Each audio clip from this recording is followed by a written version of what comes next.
Assalamualaikum warahmatullahi wabarakatuh. Kembali lagi bersama saya di channel Cerotin ya kan, channel yang tidak jelas ya kan. Jadi channel ini nggak tahu lah kayak mana. Aku udah bingung cuy nak buat konten cuy. Sumpah cuy, udahlah kerja ya kan, mager musim hujan lagi. Jadi kayak males gitu loh cuy buat konten. Jadi ya udahlah, kalian kasih saran lah aku mesti buat konten kayak mana gitu. Udahlah, duit terbatas ya kan, AdSense belum ada. Jadi ya bantu-bantu subscribe lah cuy, biar biar bisa beli item-item yang kecil lah setidaknya cuy. Oke. Jadi hari ini tuh aku bakal ngejelasin gimana eh, ngerawat si motor Vario ini sampai di 6.000 km itu tetap dalam kondisi terbaiknya gitu ya, kayak sama seperti baru lah gitu. Nah jadi jangan sampai kalian tuh salah perawatan gitu ya cuy.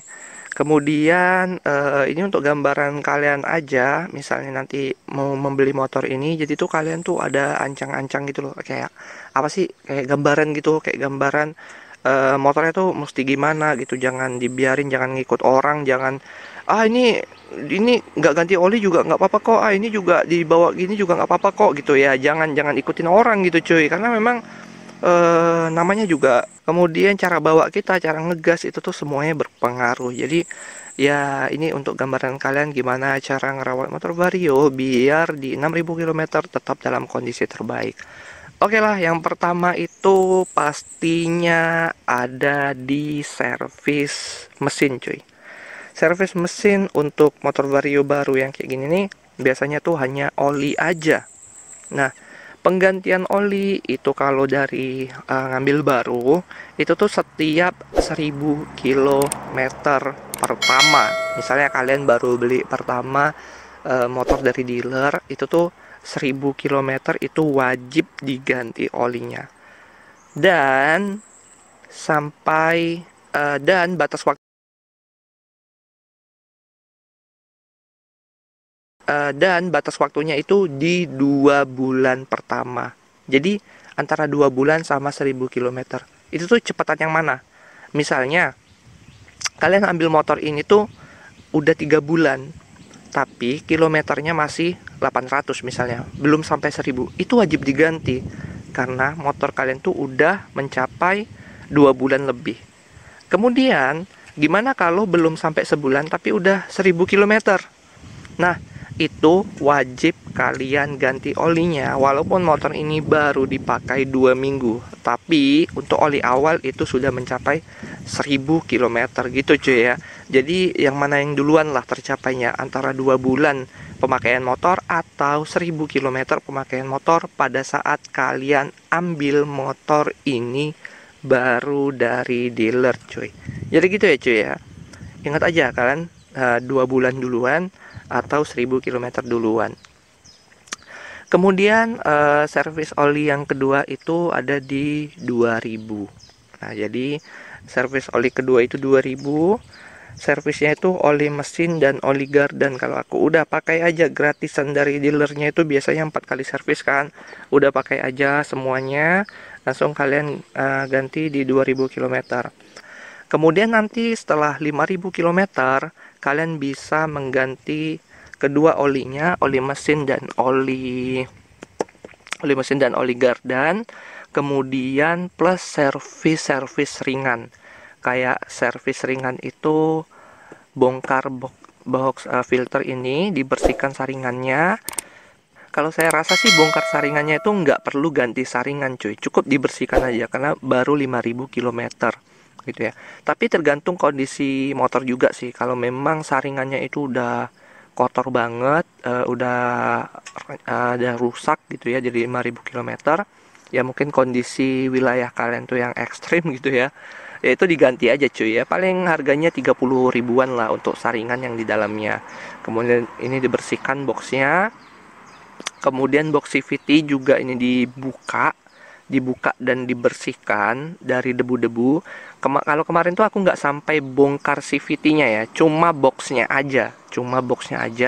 Kemudian CVT-nya itu di bagian rodanya, putarannya itu disemprot aja, itu udah cukup karena baru 5.000 km menurutku. Jadi nggak usah sampai bagaimana banget gitu ya. Kemudian yang servis keempat oli, tadi kan oli, box filter, box CVT, kemudian yang keempat itu throttle-nya.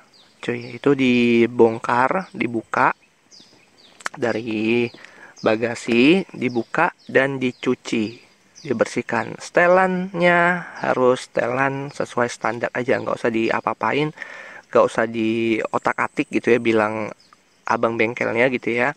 Pokoknya aku mau standar gitu bilangnya. Nah, kenapa nggak mau membersihkan throttle dari box filter? Ya menurutku kalau penyemprotan dari box filter itu bakalan membuat kotoran itu larinya ke mesin, dan kotorannya itu kita nggak tahu kan tingkat kekerasan kotoran itu gimana gitu ya.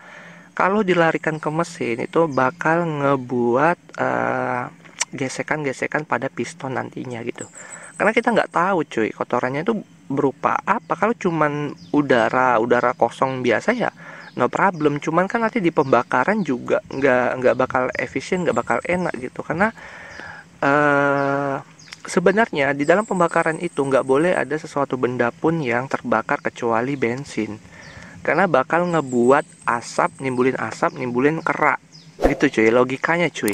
Kenapa klep masuk dan klep keluar itu lu nggak boleh bocor cuy di pembakaran, karena memang ya pembakaran itu harus dijaga.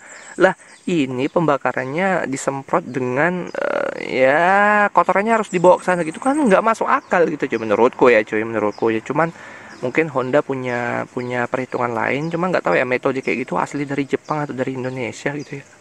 Ya pokoknya aku nggak mau ikut-ikutan kayak gitu, aku bongkarnya langsung dari sananya, cara manual. Bodo amat, yang penting itu aman gitu ya. Oke, kemudian setelah 5.000 km yaitu servis keempat tadi. Kemudian pastikan di setiap kalian bergantian oli dan kalian masuk bengkel itu pastikan bannya itu dijaga cuy, kekerasan bannya itu dijaga, jangan terlalu lembek, jangan terlalu keras ya, kayak gitu. Kemudian perawatan selanjutnya adalah saat kalian cuci motor cuy. Pada saat kalian cuci motor, kalau kalian cuci motor sendiri menggunakan selang ataupun mesin gitu ya, jangan terlalu kuat cuy, semprotan airnya tuh jangan terlalu kuat, karena di dalam buku panduan motor Vario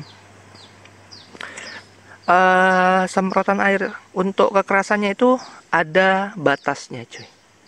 Jadi maksudnya apa ya, jadi untuk sela-sela yang kayak gini gitu ya, untuk mesin throttle body itu sebenarnya nggak apa-apa kalau kena air cuy.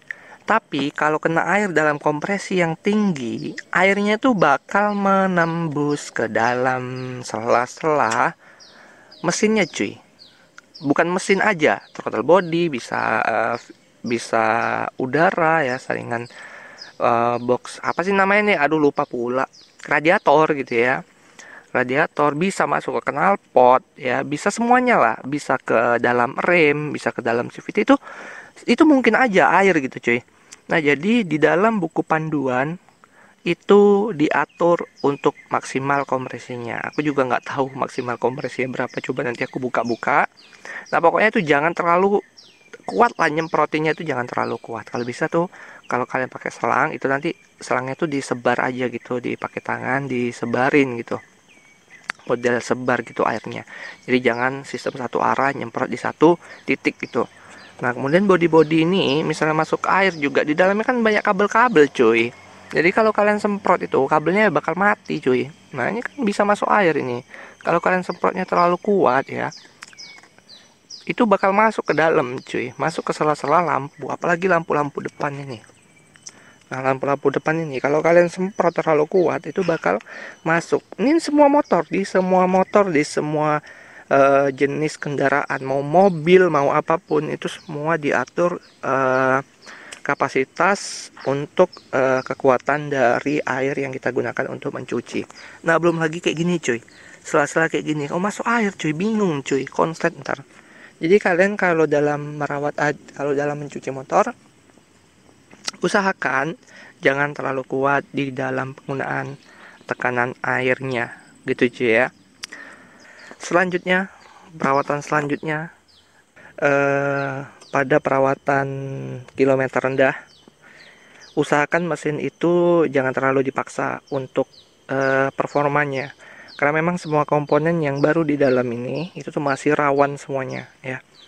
Jadi usahakan pada saat awal 1000 km, 5000 km pertama itu jangan dibawa sampai 80 km atau 90 km itu.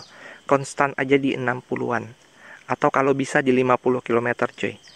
Nah, karena memang itu bakal ngejaga motor kalian dan menjadi gambaran nantinya motor kalian itu di kilometer tinggi atau pemakaian lama, itulah gambaran kondisi mesin kalian gitu ya. Kalau dari awalnya kalian ngejaga gitu, masih nanti mau 5 tahun mau 4 tahun itu motor kalian juga masih tetap bagus cuy. Tapi kalau awalnya udah ancur-ancuran mesinnya, itu mau ditolong kayak manapun nanti kilometer tinggi itu juga udah nggak enak lagi. Misalnya toh kalian mau ngejual lagi motor ini, itu udah kurang harganya cuy, karena memang rasanya itu udah nggak enak, karena Matic ini sangat sensitif sekali gitu ya. Jadi usahakan di 5000 km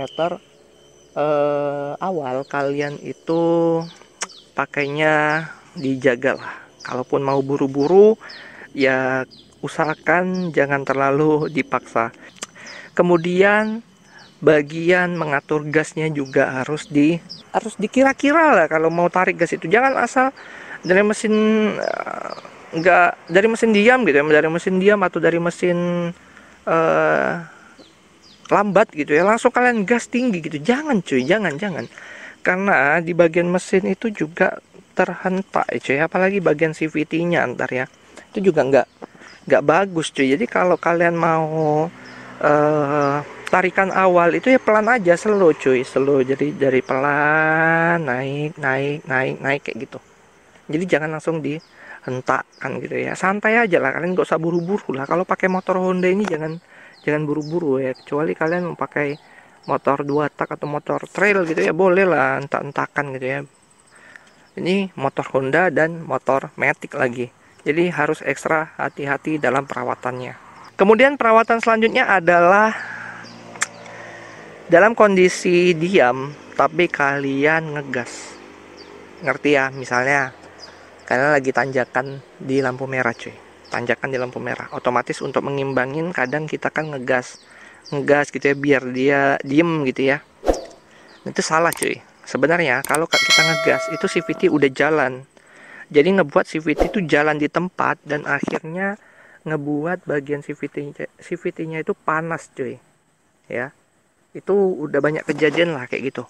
Pokoknya di setiap kalian motor ini diam, kalau motor ini diam itu jangan digas cuy, jangan digas ya.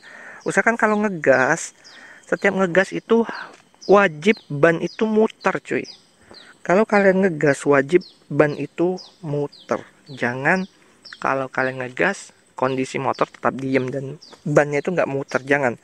Karena sesungguhnya ya kan, karena sebenarnya itu CVT-nya itu udah muter cuy kalau gasnya kalian jalanin, kalian tarik gitu ya.